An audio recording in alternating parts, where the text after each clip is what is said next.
berkata-katalah. Kami siap mendengarkannya. Kami siap menyambutnya. Firman dan kebenaran. Dalam nama Tuhan Yesus Kristus kami berdoa dan ucap syukur.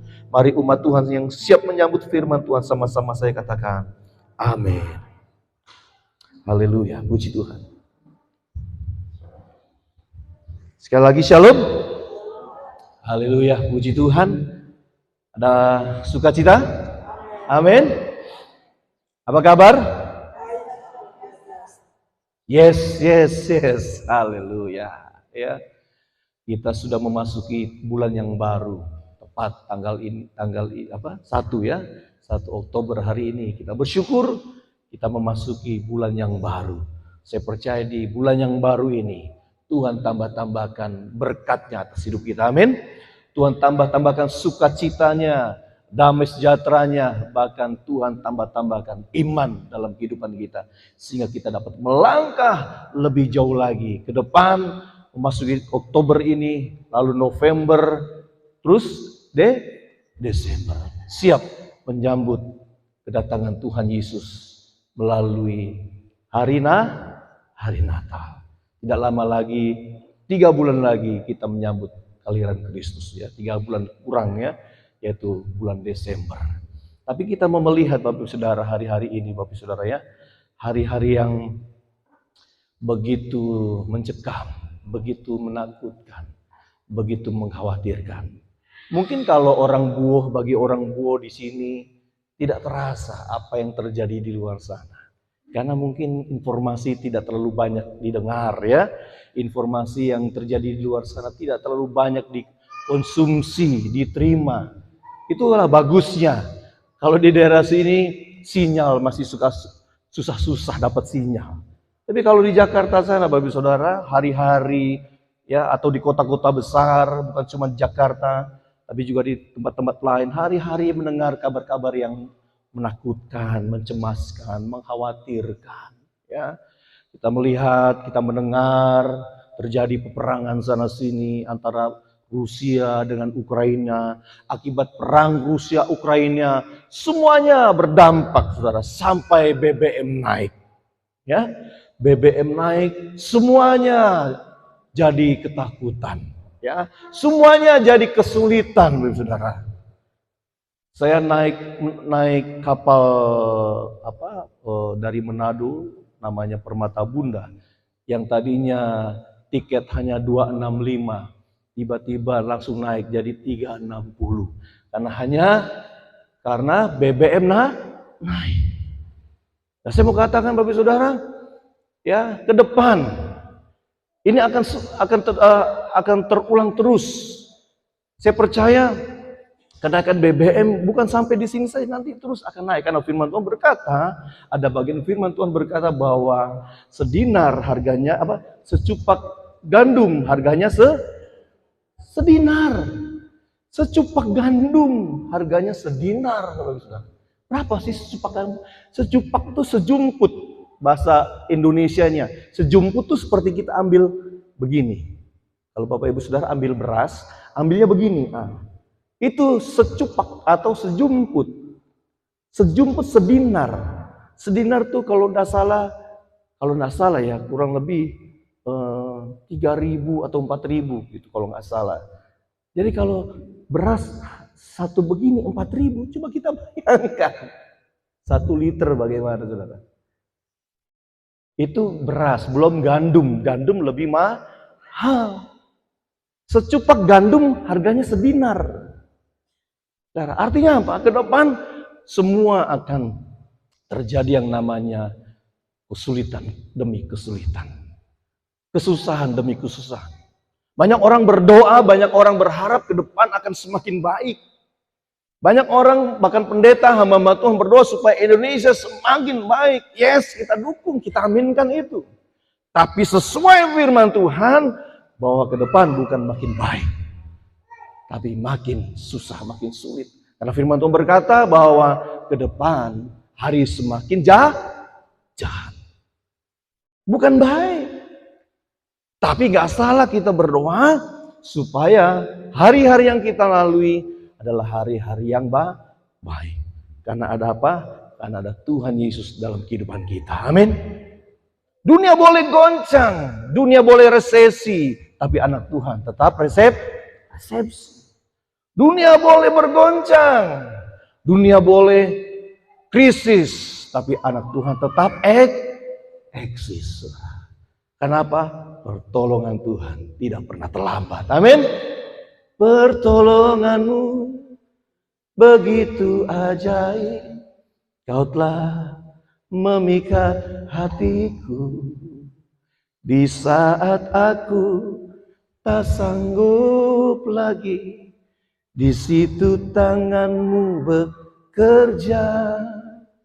Di saat kita nggak sanggup lagi, di saat kita terpuruk, di saat kita bukan terpuruk karena dosa-dosa kita, bukan terpuruk karena kesalahan kita, terpuruk karena kita beriman kepada Tuhan, kita percaya kepada Tuhan atas pemeliharaannya. Sekalipun Tuhan belum tolong, kita bisa katakan Tuhan sanggup menolong.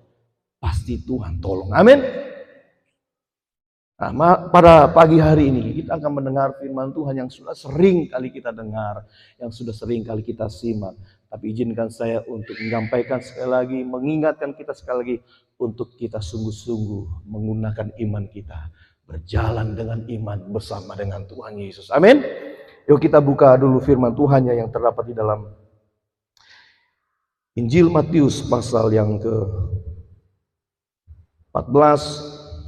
Injil Matius pasal yang 14 ayat 22 sampai dengan 33. Perikopnya berkata, Yesus berjalan di atas air.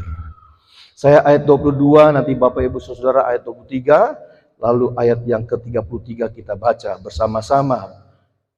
Ayat 22, sesudah itu Yesus segera memerintahkan murid-muridnya naik ke perahu dan mendahulinya ke seberang.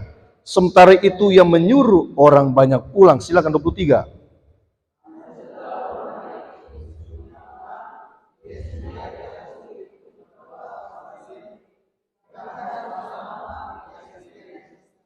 Perahu murid-muridnya sudah beberapa mil jauhnya dari pantai dan diombang-ambingkan gelombang karena angin sakal.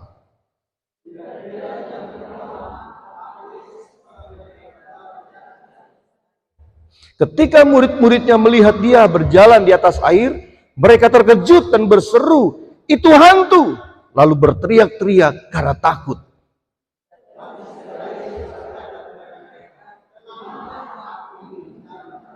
Lalu Petrus berseru dan menjawab dia, "Tuhan, apabila Engkau itu, suruhlah aku datang kepadamu berjalan di atas air."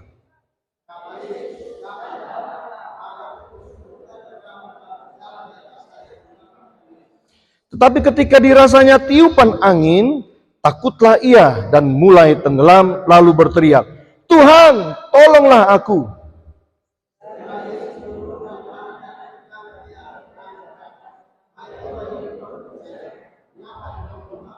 Lalu mereka naik ke perahu dan angin pun redalah bersama-sama. Dan orang-orang yang ada di perahu menyembah dia, katanya, "Sesungguhnya Engkau anak Allah." Haleluya. Puji Tuhan.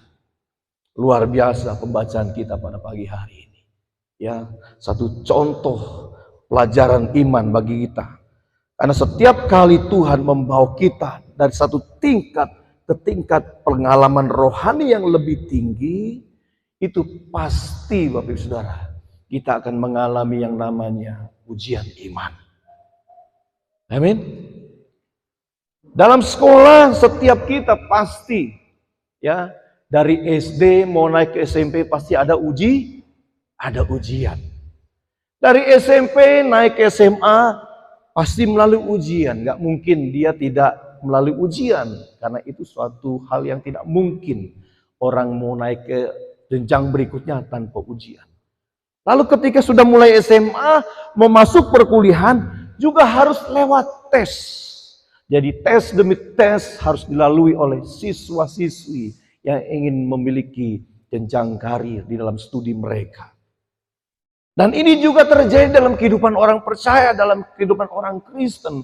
Setiap orang percaya, setiap orang Kristen, kalau dia ingin naik ke level yang berikutnya, kalau dia ingin naik ke atas lebih tinggi lagi, dia harus melewati tahap-tahap ujian, tes iman. Saya percaya setiap kita di tempat ini, saya melihat wajah-wajahnya orang-orang yang memiliki iman yang luar biasa. Katakan amin. Ya, saya melihat, Bapak Saudara. Tapi izinkan hari ini saya mengingatkan kepada kita bahwa kita harus terus tingkatkan iman kita. Kita harus terus mau berjalan dengan Tuhan, berjalan dengan iman, percaya bahwasanya bagi Tuhan Yesus tidak ada yang mustahil. Sekalipun Bapak Ibu di tempat ini tinggal di yang mungkin tidak terlalu banyak persoalan, tidak terlalu banyak masalah. Tapi dengar baik-baik Bapak Saudara, Tuhan tetap menuntut kehidupan iman kita harus semakin meningkat, semakin naik, semakin tinggi. Ya. Nah, bagaimanakah iman yang sesungguhnya yang Tuhan kehendaki dalam kehidupan kita? Judul hari ini saya mau berikan tema berjalan dengan iman. Iman yang penuh dengan keberanian. Iman yang penuh dengan kesungguhan hati. Iman yang sungguh-sungguh percaya bahwa bagi Tuhan tidak ada yang mustahil. Nah, bagaimanakah iman yang berani terjadi dalam hidup kita?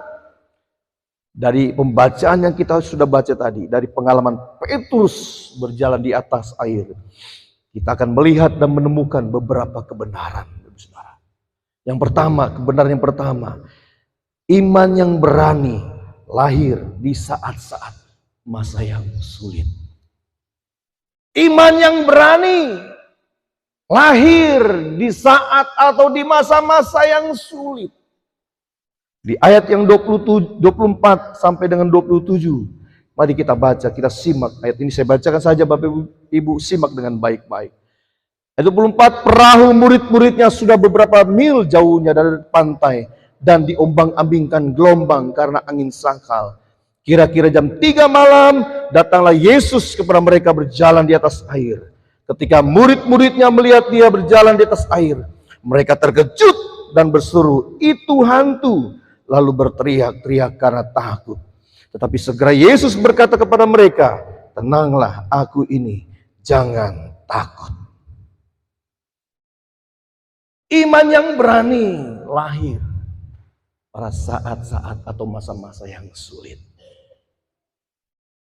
Pernahkah kita mengalami masa-masa yang sulit, Bapak Saudara? Pernah ya? Amin. Dari kerutan-kerutan wajah kita, kelihatan kita pernah melalui masa-masa yang sulit, Saudara. Amin. Orang-orang yang kelihatan penuh kesulitan itu kelihatan dari kerutan-kerutan wajahnya. Ya, kelihatan dari bawah matanya, misalnya. Orang-orang yang pernah melalui masa-masa yang sulit itu kelihatan pertama dari sininya, itu kelihatan. Saya bisa nampak sekali, bisa melihat perbedaannya. Tapi kalau kita sampai hari ini boleh ada, ketika kita mengalami masa-masa yang sulit, kita boleh ada sampai hari ini, semua karena anugerah Tuhan. Amin. Tapi semua kita di tempat ini pernah mengalami masa-masa yang sulit. Dan sadarkah Bapak Ibu Saudara, ketika masa-masa yang sulit ketika itu kita alami, dan iman kita naik, iman kita semakin bergelora, disitulah iman yang berani itu muncul. Karena pada saat-saat yang sulitlah, seringkali iman kita aktif, iman kita hidup. Kalau kita sadar. Seringkali orang Kristen, anak Tuhan, mengaku orang percaya, ketika dalam masa-masa sulit, imannya tidak aktif. Imannya tidak muncul. Justru imannya takut. Ketika dengar persoalan pergumulannya begitu berat yang dihadapi. Ketika dia tahu dia akan melalui masa-masa yang sulit, dia tidak menggunakan imannya. Justru dia lebih besar ketakutannya. dibanding dengan iman yang Tuhan sudah karuniakan, yang Tuhan sudah percayakan dalam hidup kita. Seperti para rasul ini, Bapak Saudara. Bukankah mereka sudah melihat perkara-perkara yang ajaib yang Tuhan sudah kerjakan? Bahkan sebelum mereka menyeberang Danau Galilea, mereka sebelumnya melihat Tuhan Yesus melakukan perbuatan yang dahsyat, di mana Tuhan Yesus mengubah dari 5 roti dan 2 ekor ikan bisa kasih makan berapa orang? 5.000. Mereka begitu banyak melihat perkara-perkara yang ajaib, begitu banyak menyaksikan perbuatan-perbuatan yang Tuhan Yesus lakukan, perbuatan-perbuatan yang dahsyat. Tapi ketika mereka diuji iman mereka lebih besar ketakutannya daripada besar imannya. Ketika mereka menyeberang dari menggunakan perahu, ketika mereka ada di tengah-tengah danau, lalu angin ribut atau angin sakal mulai menggoncangkan perahu mereka mulai ketakutan. Mereka mulai berteriak, "Mana guru? Mana Tuhan?" Sedangkan Tuhan Yesus tidak ikut di kapal. Karena firman Tuhan katakan bahwa Tuhan Yesus sedang berdoa dan membiarkan para murid-muridnya untuk menyeberang sendiri tanpa Tuhan Yesus. Sebenarnya disitulah saat-saat Tuhan Yesus menguji iman murid-muridnya. Tapi ketika murid-muridnya diuji imannya, mereka bukan memiliki iman yang besar, tapi justru ketakutan yang lebih besar daripada iman. Padahal mereka sudah melihat betapa Tuhan Yesus itu dahsyat, luar biasa. Jadi saya mau katakan Bapak Ibu Saudara, iman yang berani itu muncul pada saat-saat atau masa-masa yang sulit. Kita seringkali berpikir Bapak Ibu Saudara, kalau jadi orang Kristen itu enak. Jadi orang Kristen itu gak ada masalah. Jadi orang Kristen itu gampang, mudah. Karena kita tinggal berdoa, pasti ada berkat. Yes, saya katakan amin untuk itu. Namun Bapak Ibu Saudara, Tuhan mau iman kita semakin hari semakin meningkat. Dan untuk semakin meningkat itu, Tuhan harus mengetes setiap kita anak-anaknya. Tuhan harus menguji setiap kita anak-anaknya. Apakah kita mau diuji oleh Tuhan? Amin. Mau ditingkatkan oleh Tuhan imannya? Saya mau katakan jangan merasa puas. Jangan kita merasa saya sudah jadi orang Kristen, Pak. Sudah bertahun-tahun saya jadi orang Kristen. Berpuluh-puluh tahun saya jadi orang Kristen. No, bukan itu yang Tuhan mau. Yang Tuhan mau adalah adakah iman yang kudapati di bumi? Iman. Nanti Tuhan datang turun dari surga mulia untuk menjemput kita. Dia hanya bertanya, adakah iman kudapati di bumi? Adakah iman yang kudapati dari antara anak-anakku? Adakah iman yang kudapati dari anak-anak, dari orang-orang percaya, dari setiap orang Kristen, pengikut Kristus? Mari Bapak Ibu Saudara, tingkatkan iman kita. Kita harus punya iman the next level. Amin. Iman yang semakin hari semakin meninggi, tingkat, naik lagi, terus naik lagi. Jangan puas jadi orang Kristen. Jangan puas. Filipi 3 ayat 10. Mari kita buka Filipi 3 ayat 10. Filipi 3 ayat yang 10. Saya pakai ini saja deh. Filipi 3 ayat 10 berkata begini, mari kita baca bersama-sama. 2, 3. Yang ku kendaki ialah mengenal Dia dan kuasa kebangkitannya dan persekutuan dalam penderitaannya, di mana aku menjadi serupa dengan Dia dalam. Paulus berkata, yang ku kehendaki ialah mengenal Dia dan kuasa kebangkitannya dan persekutuan dalam penderitaannya, di mana aku menjadi serupa dengan dia dalam kematiannya. Bukankah Paulus sudah jadi rasul? Bukankah Paulus sudah mengenal Tuhan? Tapi Paulus berkata, yang ku kehendaki, aku ingin mengenal dia lebih dalam lagi.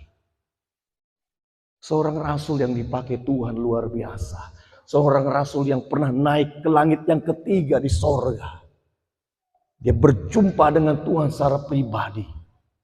Tapi dia masih berkata, yang ku kehendaki ialah mengenal dia. Bayangin seorang rasul yang hebat dipakai Tuhan luar biasa. Masih dapat berkata, aku enggak puas. Aku belum puas. Aku ingin kejar Tuhan. Aku ingin dapatkan dia.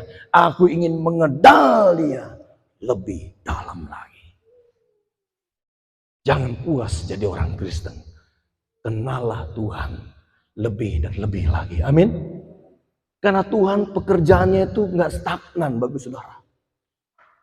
Tuhan tuh pekerjaannya nggak cuma berhenti di satu titik saja. Tapi Tuhan punya terobosan-terobosan yang baru. Tuhan punya metode-metode yang baru lagi. Tuhan punya cara-cara yang baru lagi. Karena firman Tuhan berkata bahwa rahmatnya selalu baru setiap pagi. Besar setiamu. Kalau rahmat Tuhan baru, demikian juga cara-cara Tuhan baru. Tuhan punya terobosan-terobosan baru. Yang pastinya kita akan alami kalau kita punya iman yang semakin hari semakin meningkat. Jangan puas.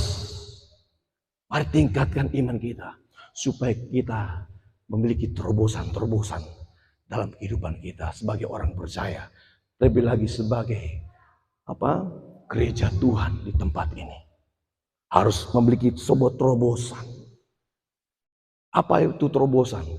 Kita berdoa seperti ini, doa puasa, supaya Tuhan menyatakan apa yang ingin gerejanya lakukan supaya terjadi terobosan di daerah Buo ini. Amin. Banyak kok masih jiwa-jiwa yang belum kenal Tuhan. Banyak kok jiwa-jiwa yang masih jauh daripada Tuhan. Yang perlu kita jangkau, yang perlu kita raih, yang perlu kita menangkan. Kita perlu terobosan. Kita perlu, firman Tuhan berkata, nyanyikanlah nyanyian baru bagi Tuhan. Bukan berarti harus baru terus nyanyian puji-pujian, tidak. Arti kata jiwa kita harus diperbarui dari hari ke hari. Roh kita harus diperbarui dari hari ke hari. Supaya keluar nyanyian baru dalam hidup kita. Amin. Jangan begitu-begitu terus jadi orang Kristen. Jangan stuck jadi orang Kristen. Harus terus mengalami terobosan bersama dengan Tuhan. Mengalami peningkatan. Mari koreksi, introspeksi dalam diri. Tuhan, apakah aku sudah mengalami sebuah terobosan? Mari Bapak Ibu Saudara. Saya pernah kesaksian, kalau nggak salah juga pernah kesaksian di tempat ini Bapak Ibu Saudara. Di tahun 2014 yang lalu Tuhan nyatakan begitu dahsyat kuasa Tuhan, Saudara. Pada saat itu saya berdoa sama Tuhan. Di satu ketika saya merasa jenuh. Saya merasa bosan dengan keadaan ini. Saya merasa pasti merasa kok begini-begini terus pelayanannya. Kok stagnan, tidak mengalami perubahan. Begini-begini terus seperti rutinitas saja yang saya lakukan. Merasa ada yang kosong dalam diri saya. Merasa ada yang hampa dalam diri saya. Merasa ada yang kurang greget. Api sudah mulai rasa-rasa kok mulai kendor. Lalu muncullah doa dalam diri saya. Doa yang saya rasa doa gila. Betul, karena saya berdoa begini, Tuhan, saya bosan dengan keadaan ini. Tuhan, kalau Tuhan gak berikan saya terobosan, saya mau keluar dari pelayanan. Saya mau cari kerja saja Tuhan. Karena pada saat itu banyak tawaran-tawaran datang ke saya, kerja di luar negeri, kerja di Amerika, kerja di Belanda, kerja di luar negeri lah. Banyak tawaran-tawaran seperti itu. Dan saya merasakan, aduh Tuhan, dengar gajinya sekian puluh juta, dengar pendapatannya sekian puluh juta, aduh gimana ya, kayaknya tertarik juga nih, boleh juga ini ya. Kan saya merasakan kok pelayanan begini-begini aja terus, seperti sebuah rutinitas saja. Lalu saya berdoa seperti itu sama Tuhan. Tuhan, kalau Tuhan gak kasih jawaban, saya mau keluar dari pelayanan, saya mau kerja. Saya sudah bosan Tuhan. Saya sudah bingung mau apa Tuhan. Karena pelayanan yang saya lakukan ini seperti rutinitas saja. Tolong Tuhan, tolong Tuhan. Saya percaya Tuhan tidak akan membiarkan saya demikian rupa dalam hidup saya. Karena saya dulu dipanggil Tuhan, saudara. Sungguh-sungguh dipanggil Tuhan. Lalu ketika sudah masuk dalam panggilan Tuhan, saya mulai main-main dengan panggilan Tuhan. Setengah-setengah dengan panggilan Tuhan. Saya mulai dua kaki. Kaki kanan melayani Tuhan, kaki kiri saya bekerja. Lalu Tuhan tegur saya. Lalu saya kembali melayani Tuhan sungguh-sungguh. Tapi suatu ketika sudah mulai beberapa tahun mulai pelayanan sungguh-sungguh, rasa bosan muncul lagi. Lalu saya mulai kerja. Jadi kaki kanan melayani, kaki kiri juga mulai kerja. Padahal sesungguhnya panggilan saya, Tuhan berkata kamu harus full time. Arti kata, tidak boleh kerja. Kamu harus full time melayani aku. Kamu harus percaya, akulah yang memelihara kamu. Akulah yang menjadi tanggung jawab untuk memenuhi segala keperluan, kebutuhan. Tapi karena iman saya waktu itu belum begitu kuat, sehingga ada masalah, ada pergumulan, ada sesuatu yang dibutuhkan, soal ekonomi, soal pendapatan, dan soal kebutuhan-kebutuhan lainnya. Saya mulai goyah ketika ada tawaran pekerjaan. Akhirnya saya bekerja. Tapi Tuhan tegur. Salah satunya anak saya ini dulu masih umur 6 tahun, hampir saja lewat atau dikatakanlah meninggal karena kena muntaberak. Sampai kurus badannya. Dan saya rasa itu teguran Tuhan. Dan saya bertobat, saya kembali lagi ke dalam pelayanan. Saya sungguh-sungguh lagi. Saya tinggalkan itu pekerjaan. Kalau saya mau cerita bagaimana saya bisa meninggalkan pekerjaan itu panjang. Tapi intinya saya tinggalkan pekerjaan Tuhan pekerjaan dunia itu yang begitu menjanjikan. Karena hari-hari saya selalu pegang uang. Minimal saya pegang uang 50 juta. Saya pernah pegang uang sampai 2 miliar. Karena pekerjaan itu menjanjikan sekali. Hari-hari saya pegang uang itu. Bahkan saya kalau naik mobil, saya bawa mobil. Itu mohon maaf saja. Kadang-kadang pulang dari pekerjaan, itu uang ratusan ribu tercecer di bawah. Di lantai mobil yang saya gunakan. Karena saking banyaknya uang. Iblis memberikan tawarannya, udah kamu kerja sini aja, udah gak usah pelayanan lah. Jadi dari Senin sampai Sabtu, saudara, saya ada di pekerjaan. Bahkan berangkat pukul 6 pagi, pulang nanti pukul 4 pagi. Nanti mandi, jam 5, jam 7 pagi jalan lagi. Jadi sepanjang hari, saudara. Bukan cuma berangkat masuk kantor jam 8, pulang jam 5 sore, enggak. Pergi pagi, pulang pagi. Setiap hari. Karena apa? Karena tawaran iblis yang begitu menggiurkan. Saya terjebak di situasi seperti itu. Tapi akhirnya Tuhan tegur. Melalui penyakit yang dialami oleh anak-anak saya ini. Dan saya akhirnya kembali melayani Tuhan. Waktu saya mulai melayani kembali, ya dalam setahun masih bisa tercover. Setelah lewat setahun mulai ada kesulitan demi kesulitan. Tapi itulah yang Tuhan inginkan. Karena saya mau katakan begini Bapak Saudara ya. Tuhan itu nyaman apabila kita berada di zona yang tidak nyaman. Tapi Tuhan tidak nyaman apabila kita berada di zona nyaman. Tuhan gelisah kalau melihat anak-anaknya berada di zona nyaman. Tuhan gak suka. Tuhan tidak nyaman. Tapi ketika anak-anaknya berada di zona yang tidak nyaman, Tuhan merasa nyaman. Karena disitulah Tuhan mengharapkan supaya anak-anaknya bertumbuh dalam iman, di dalam ketidaknyamanan tersebut. Amin. Dan Tuhan akhirnya mulai memberkati saya. Setahap demi setahap Tuhan bukakan pelayanan demi pelayanan. Karena saya dulu melayani di sebuah gereja yang besar, tapi saya tidak mendapatkan artinya pendapatan dari gereja tersebut.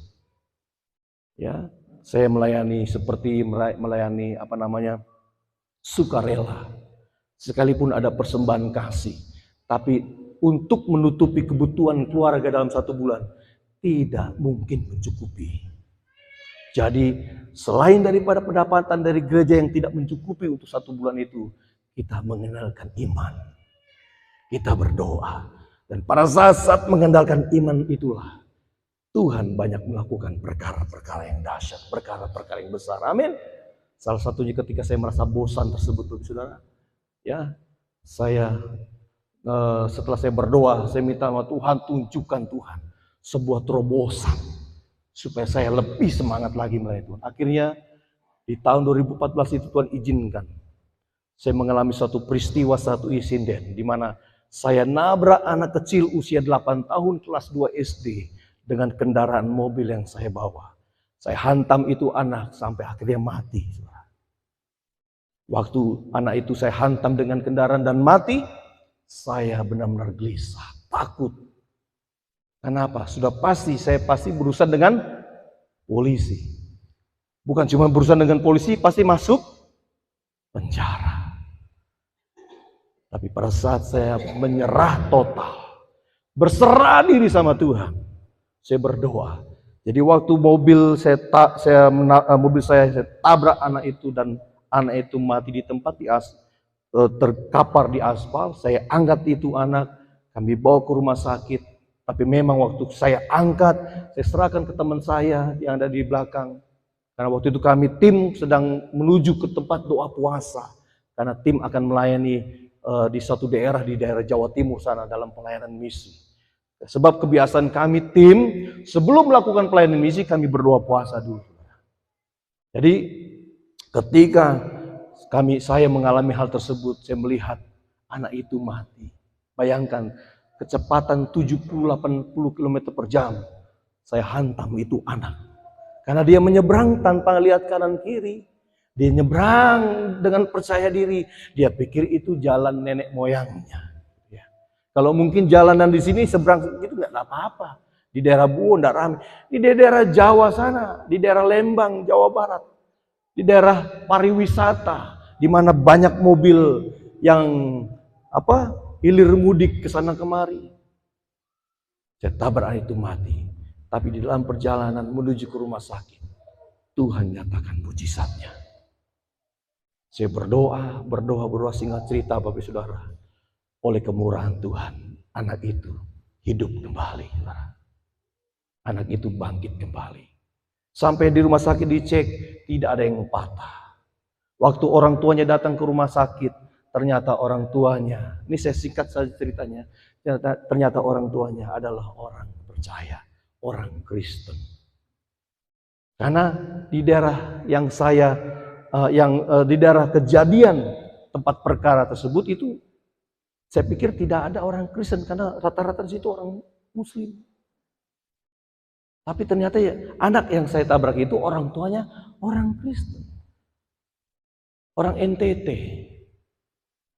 Lalu gak lama kemudian datang polisi lagi. Yang lucunya Tuhan datangkan polisi, polisinya orang Kristen lagi, orang Batak lagi.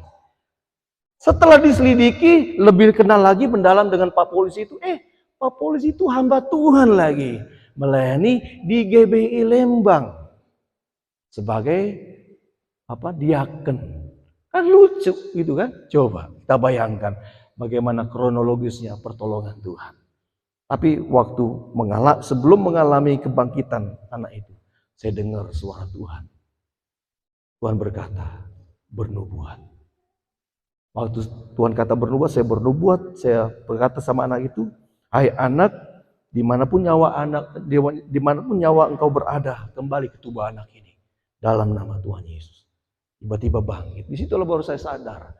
Berapa waktu beberapa saat yang lalu atau beberapa waktu yang lalu saya berdoa sama Tuhan. Tuhan tunjukkan kuasa-Mu. Supaya saya memiliki terobosan. Saya punya semangat, gairah lagi untuk melayani Tuhan. Dan Tuhan akhirnya tunjukkan betapa dahsyat kuasa Tuhan. Amin. Mari Bapak Ibu Saudara, besok minggu saya khotbah. Saya akan berkhotbah mengenai kekayaan orang-orang percaya di dalam Tuhan. Kekayaan bukan soal harta, bukan soal barang mewah, bukan soal mobil, rumah besar, mobil mewah. Tapi kekayaan yang sesungguhnya nanti besok kita akan dengar, Saudara. Amin. Di hari ini, pertama kita belajar, tingkatkan iman kita. Kita harus memiliki iman yang berani. Karena dalam iman yang berani itu, karena pada saat-saat masa yang sulit, terkadang iman yang berani itu muncul.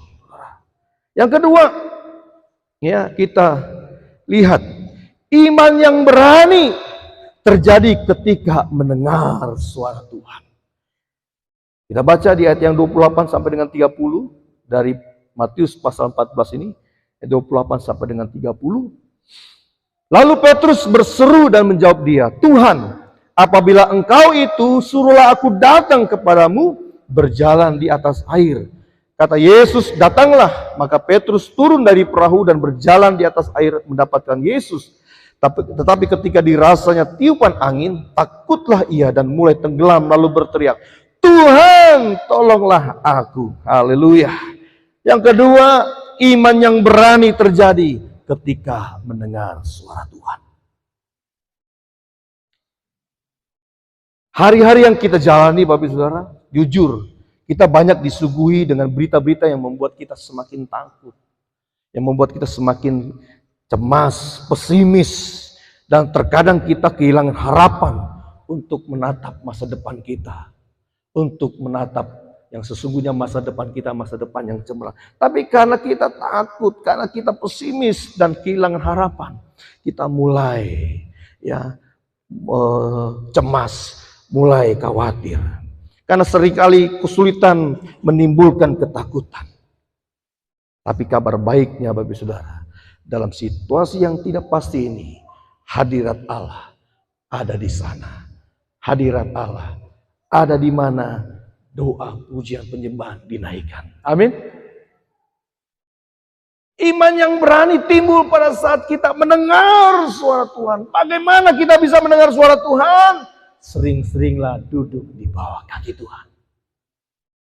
Dalam pujian, penyembahan, doa, dan firman Tuhan. Karena firman Tuhan berkata, iman timbul dari pendengaran akan firman Tuhan. Firman Kristus. Jadi hari-hari yang kita harus lalui supaya kita bisa mendengar suara Tuhan. Ketika kita mendengar suara Tuhan, kita berani melangkah. Kita harus terlebih dahulu mendahulukan Tuhan dalam hidup kita hari lepas hari. Dalam doa, pujian, penyembahan. Supaya kita bisa dengar suara Tuhan. Kalau kita dengar suara Tuhan itu pasti meneduhkan, menyejukkan hati, menenangkan jiwa. Pada saat saya mengalami hal demikian ketika saya menabrak anak tersebut, bagaimana perasaan saudara? Coba saya tanya, apabila yang mengalami hal tersebut adalah Bapak Ibu Saudara, coba Bapak Ibu rasakan atau pikirkan, bayangkan. Ketika Bapak Ibu Saudara nabrak anak kecil, lalu mati anak itu. Bagaimana perasaan Bapak Ibu Saudara? Takut ya, cemas, khawatir. Galau, aduh bagaimana ini? Ya demikian juga yang saya rasakan ketika saya mengalami demikian. Saya takutnya luar biasa. Takut di penjara, takut jauh dari keluarga, dari istri, anak-anak. Takut pelayanan habis ya Tuhan, selesailah pelayananku ini Tuhan. Masuk penjara, apa yang bisa diperbuat di penjara saudara? Apa yang bisa dilakukan? Apalagi saya punya istri, anak-anak berada di dalam penjara. Bagaimana bisa menafkahi mereka? Bagaimana masa depan istri dan anak-anak saya sementara saya ada dalam penjara? Saya bayangkan saya bisa menjalani hukuman penjara itu minimal itu 6 tahun. Minimal. Itu pun pasti mengeluarkan uang. Nah kita kan hamba Tuhan kan nggak boleh mainkan uang, betul nggak? Harus benar-benar berdoa, Tuhan, mohon kemurahan Tuhan. Jamah hakim tersebut Tuhan. Jamah jaksa tersebut. Karena saya 2 kali masuk penjara. Saya tahu bagaimana permainan di antara pengadilan, jaksa, polisian. Kalau tidak ada uang, ya selesai sudah. Betul?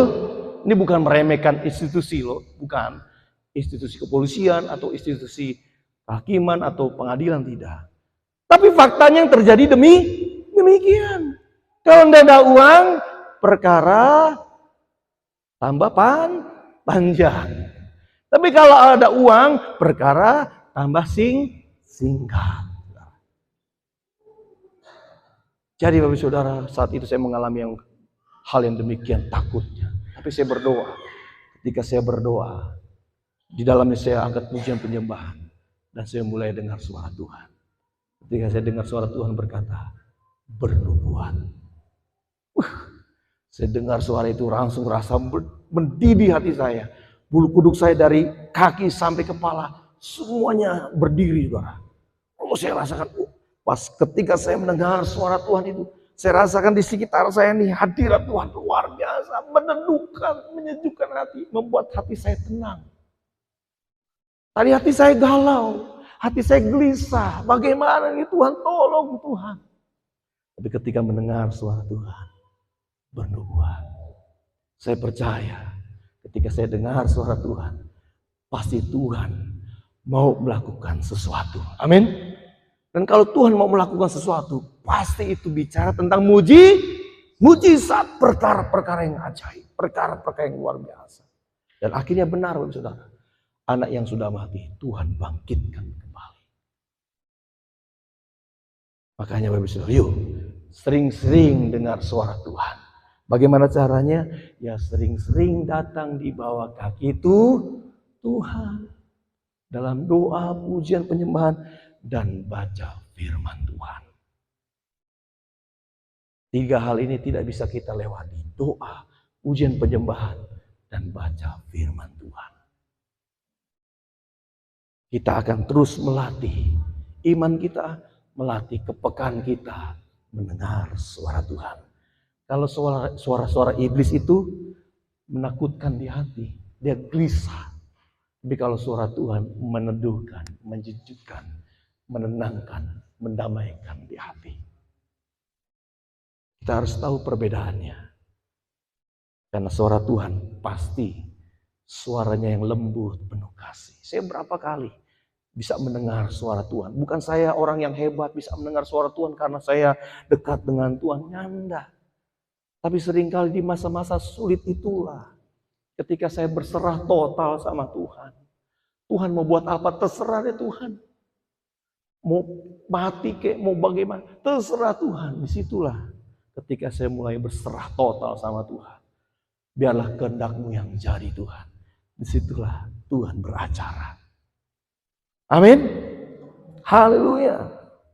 Jadi ketika Yesus berkata datanglah kepada Petrus. Petrus mulai meninggalkan perahu dan berjalan di atas air. Ketika fokus Petrus kepada suara Tuhan yang memanggil. Datanglah, dia datang.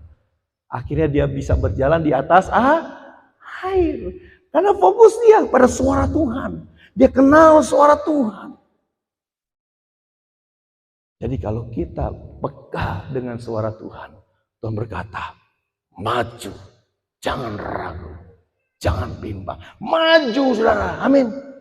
Jangan lihat belakang, barang siapa yang siap menabur, tapi masih melihat ke belakang, barang siapa yang siap membajak ladang, tapi masih menoleh ke belakang, ia tidak layak bagi masuk kerajaan surga.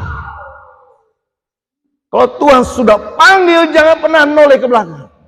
Kalau Tuhan sudah perintahkan maju, bergerak, langkah dengan iman, percaya.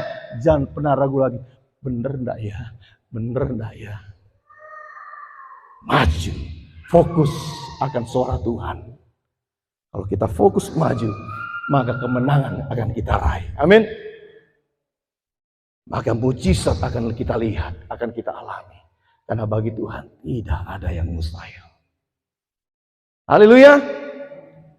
Jadi mari, supaya iman yang timbul dalam hidup kita, iman yang berani, ya kita harus sering-sering dengar suara Tuhan.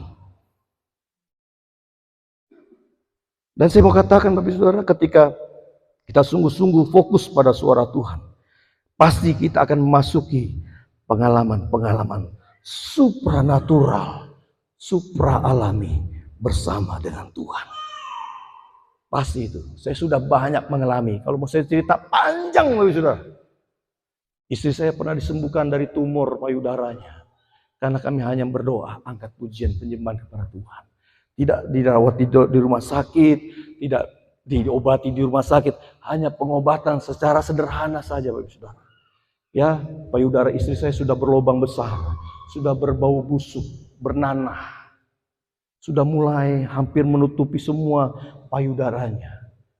Istri saya waktu itu saya melihat seperti sudah kehilangan harapan, sudah putus asa. Tapi saya kuatkan dia hari lepas hari. Kuatkan dengan firman Tuhan, kuatkan dengan doa, topang terus dengan doa. 1 tahun lebih 1 bulan, Tuhan sembuhkan tumor payudara istri saya. Dengan iman percaya. Dokter bilang ini harus dibuang payudaranya Pak, supaya tidak merembet ke yang lain. Tapi dengar vonis dokter itu, istri saya makin takut lagi. Apalagi keponakannya dipanggil Tuhan karena kanker payudara. Istri saya makin, gimana gitu ya. Kan keturunan kata itu. Kalau tumor itu kebanyakan keturunan. Tapi enggak semua sih. Sebab itu ketika mengalami hal itu, istri saya tuh begitu khawatir, takut dia. Bagaimana bisa mengalami survive. Tapi kita percaya, saya dorong terus iman istri saya. Dalam doa, pujian, penyembahan, hanya berserah saja. Hanya diobati dengan obat-obatan biasa. Betadin, alkohol, lalu tutupi dengan kain kasa. Karena kalau kita mau merawat ke rumah sakit, dokter, biaya untuk penyakit yang demikian itu mahal. Saat itu kita tidak mampu. Saya pikir sudahlah di rumah aja kita berdoa. Tapi dari hari ke hari, minggu ke minggu, bulan ke bulan, saya melihat tumor payudara istri saya yang tadinya sudah pecah, bernanah, berdarah, itu makin lama kecil. Akhirnya kurang lebih 1 tahun, 1 bulan, itu luka mulai tertutup. Akhirnya sembuh total, saudara.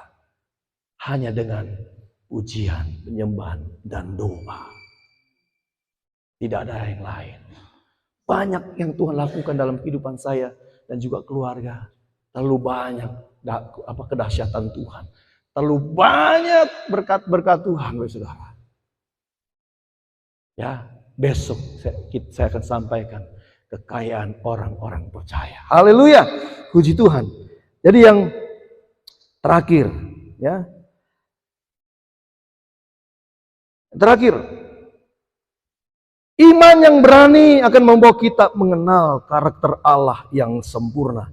Kita baca di ayat yang 31 sampai dengan 33. Mari kita baca di dalam Matius 14 ayat 31 sampai dengan 33. 2-3. Segera Yesus mengulurkan tangannya, memegang dia dan berkata, "Hai orang yang kurang percaya, mengapa engkau bimbang?" Lalu mereka naik ke perahu dan angin pun redalah. Dan orang-orang yang ada di perahu menyembah dia, katanya, "Sesungguhnya engkau anak Allah." Yang ketiga ini Bapak Saudara, iman yang berani akan membawa kita mengenal karakter Allah yang sempurna. Karakter Allah itu apa? Karakter Allah yang pertama, yang terutama adalah kasih. Dia menyadari kita manusia nggak ada yang sempurna. Amin. Karena seringkali kan orang-orang berkata, kesempurnaan hanyalah milik Allah, gitu ya. Kesempurnaan hanya milik Tuhan. Berarti kalau kesempurnaan milik Tuhan, lalu orang-orang atau manusia seperti kita ini tidak sempurna. 'Tapi jangan berhenti pada titik itu. Kita harus berjalan terus menuju kesempurnaan. Jadi kita harus berjalan dari hari ke hari supaya pada satu saat nanti kita sudah didapati Tuhan sempurna. Jangan berhenti, oh saya kan gak sempurna. Saya kan masih manusia biasa, masih bisa berbuat dosa. Wajar dong saya berbuat dosa. Memang manusia tidak ada yang sempurna. Tapi gak wajar kalau kita tahu kita gak sempurna, tapi kita masih kompromi dengan dosa. Kalau kita tahu kita manusia yang bisa sempurna, karena firman Tuhan berkata, hai kamu, kuduslah kamu, sebab aku kudus.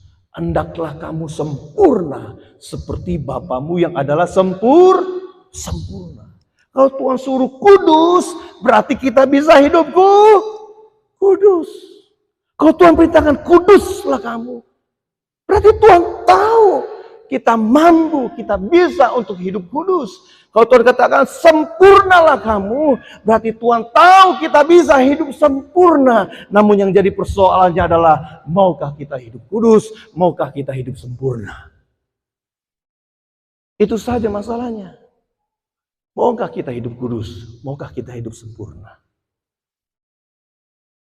Kalau kita mau hidup kudus, kita mau hidup sempurna, Tuhan akan kuduskan kita hari lepas hari. Tuhan akan sempurnakan iman kita hari lepas hari. Dan Tuhan akan perlihatkan perkara-perkara yang ajaib terjadi dalam kehidupan kita. Karena kita mau disempurnakan Tuhan. Kalau kita mau disempurnakan Tuhan, artinya kita sedang berkata kepada Tuhan, Tuhan biarlah tanganmu terkedang atasku.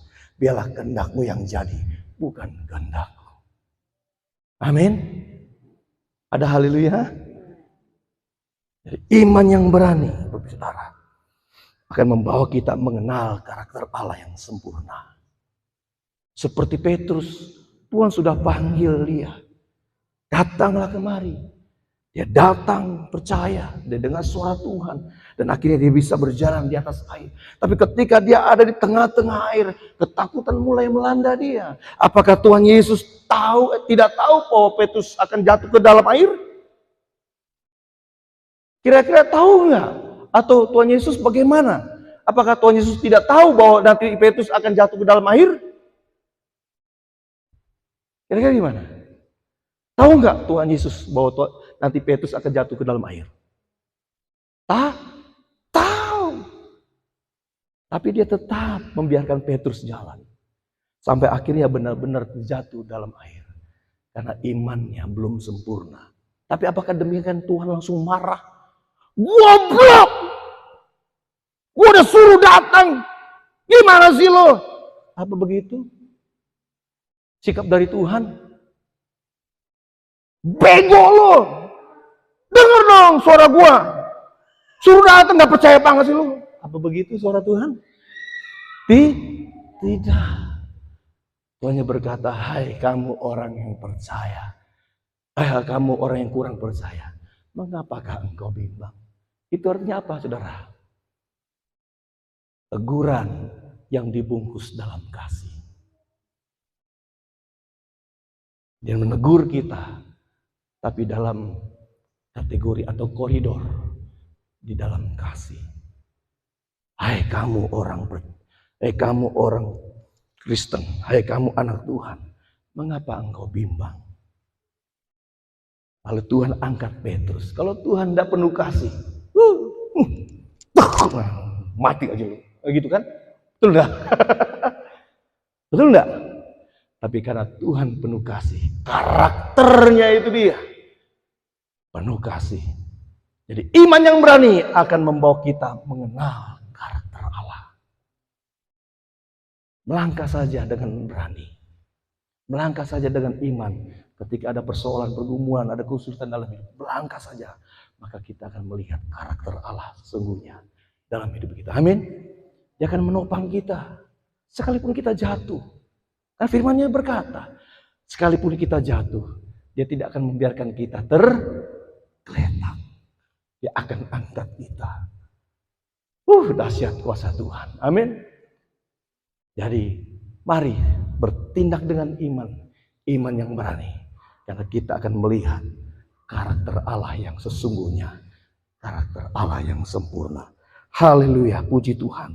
Biarlah firman Tuhan yang saya sampaikan pada siang hari ini yang begitu panjang, ya, biarlah itu memberkati setiap kita.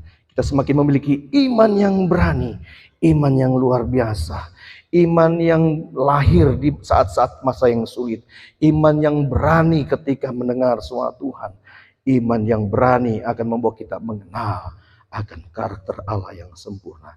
Mari kita bangkit berdiri, kita berdoa pada Tuhan.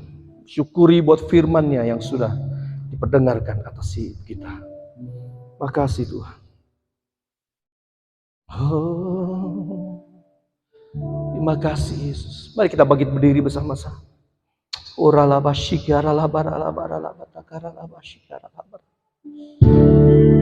Oh, katakan, kasih yang sempurna telah kuterima darimu Tuhan.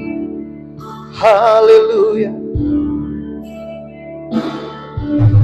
Kasih yang sempurna telah ku terima darimu, bukan karena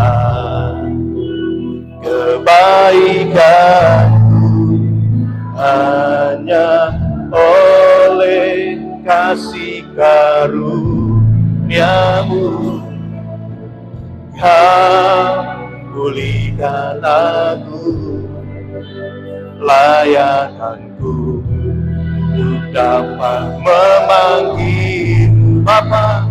Bapa, Kau beri yang ku pinta, saat ku mencari, ku mendapatkan, ku ketuk pintu, Kau bukakan, sebab Kau Bapa, Bapa yang kekal. Oh, takkan Kau biarkan aku melangkah hanya sendirian. Kau selalu ada bagiku, sebab Kau Bapa, Bapa yang kekal. Sekali lagi dari awal kita puji, katakan, kasih yang sempurna, kasih yang sempurna telah ku terima darimu, bukan karena kebaikan, hanya oleh kasih karunia-Mu. Kau pulihkan aku, layakanku, amin, untuk dapat memanggil Bapa. Bapa, Kau beri yang ku minta, saat ku mencari, ku mendapatkan, ku ketuk pintu, Kau bukakan, sebab Kau Bapa, Bapa yang kekal. Kadang Kau biarkan aku melangkah hanya sendirian. Kau selalu ada bagiku, sebab Kau Bapa, Bapa yang kekal. Sekali lagi katakan, Kau beri aku diri. Yes. Saat ku mencari, ku mendapatkan, ku ketuk pintu, dan Kau bukakan, sebab Kau Bapa, Bapa yang kekal. Oh,